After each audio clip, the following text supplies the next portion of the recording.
अस्सलामुअलैकुम दोस्तों, एक बार फिर लिटरेचर मास्टर में आप लोग का welcome. कुबला Khan bye ST college की थीम्स को आज हम डिस्कस करेंगे।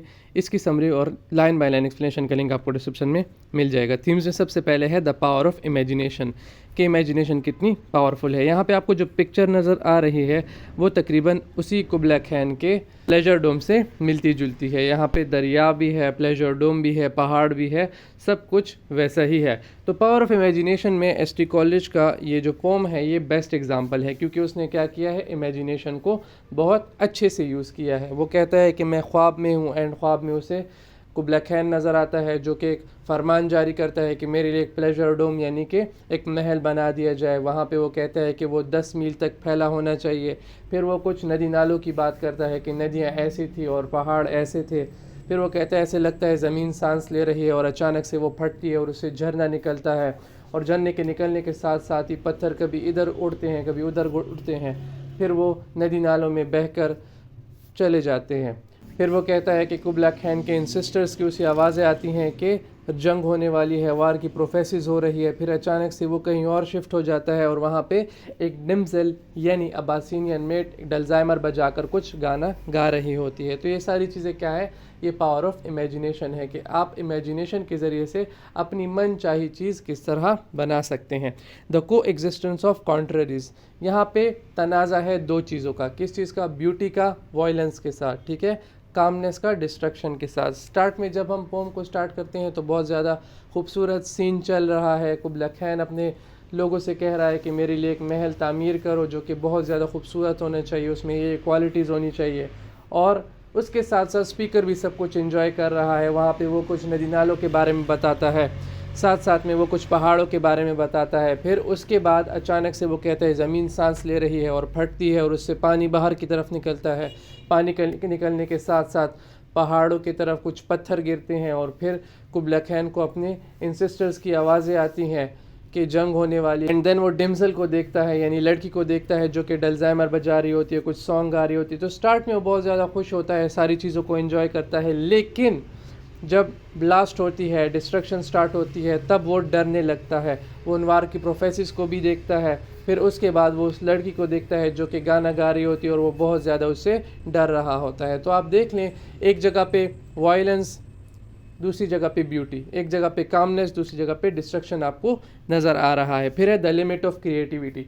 यहाँ पे इस पोम से हमें ये भी पता चलता है कि क्रिएटिविटी की अपनी एक लिमिट है, जो कि अगर आप लोग देख लें तो एसटी कॉलेज के इस पोम में साफ साफ नज़र आ रही है। कैसे कि उसको एक तो पूरी पोम भी याद नहीं थी। किस तरह याद नहीं थी? क्योंकि उसे किसी ने इंटरप्ट कर दिया था, उसे बाकी वाली जो पोम थी वो भूल गई थी। और उसके साथ साथ उसे ना तो उस डिम्जल का गाना याद था जो वो गाना गा रही थी, तो उसे तकरीबन ज़्यादातर चीज़ें तो याद थी लेकिन कुछ चीज़ें वो भूल गया था। तो यहाँ पे ये बताने की कोशिश की जा रही है कि क्रिएटिविटी की भी अपनी एक लिमिट है। The imperfection of creativity, creativity बिल्कुल परफेक्ट भी नहीं हो सकती, उसमें फ्लॉज भी हो सकते हैं, क्योंकि एक बंदा उसे अपने तरीके से बनाता है। कोई और बंदा अगर देख ले तो शायद उसे वो चीज़ें पसंद ना आए जो इसने यूज़ की है। जैसे अगर देख ले तो एसटी कॉलेज ने बहुत ज़्यादा खूबसूरत सीन बयान किया है, फिर अचानक से वो सीन स्विच हो जाता है, कभी वो पास्ट में चला जाता है, कभी वो फ्यूचर में चला जाता है, कभी वो डिम्जल के साथ होता है, कभी वो कुबला खान के साथ होता है, कभी प्लेजर डोम के पास होता है, कभी गारों के पास होता है,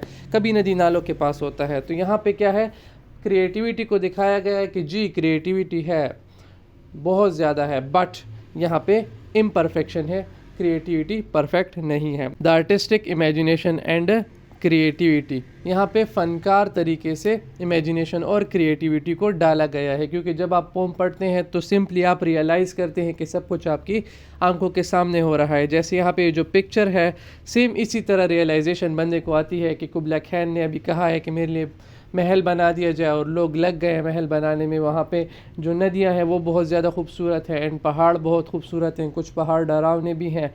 और फिर इसी में जब वो नदी फट कर निकलती है, यानी एक झरना फट के निकलता है, तो वो भी बंदा इमेजिन कर सकता है कि कहाँ कहाँ पे उसके जो पार्टिकल्स हैं वो जाते हैं। और उसके बाद वार की जो प्रोफेसिस होती हैं, फिर लास्ट में वो जो डिम्जल डलजाइमर बजा रही होती है, कुछ गाना गा रही होती है, तो वो सारी चीज़ें बंदा इमेजिन कर रहा होता है, उसे ऐसे लग रहा है कि मेरी आंखों के सामने हो रहा है। So it is the artistic imagination and creativity of a ST college. Dreams and reality, यहाँ पे रियलिटी और ड्रीम्स को अमलगमेट किया गया है, क्योंकि अगर आप लोग इसके बैकग्राउंड में देख लें तो ये पोम जब लिखी गई थी उससे पहले एसटी कॉलेज ने ओपीएम का एक डोज लिया था और फिर वो सो गया था एंड ख्वाब में उससे ये सारी चीज़ें आई थी कुबला खान के बारे में, और ये जो डिम्जल वगैरह है ये सारी चीज़ें उसे ख्वाब में आई थी। तो उसने क्या किया था, रियलिटी को ड्रीम्स में देख लिया था, लेकिन जब वो उठा तो उसे वही वाली सारी चीज़ें तो थी वो आधी से ज़्यादा भूल गई थी। उसे ना वो गाना याद था जो डिम्जल गा रही थी एंड ना उसे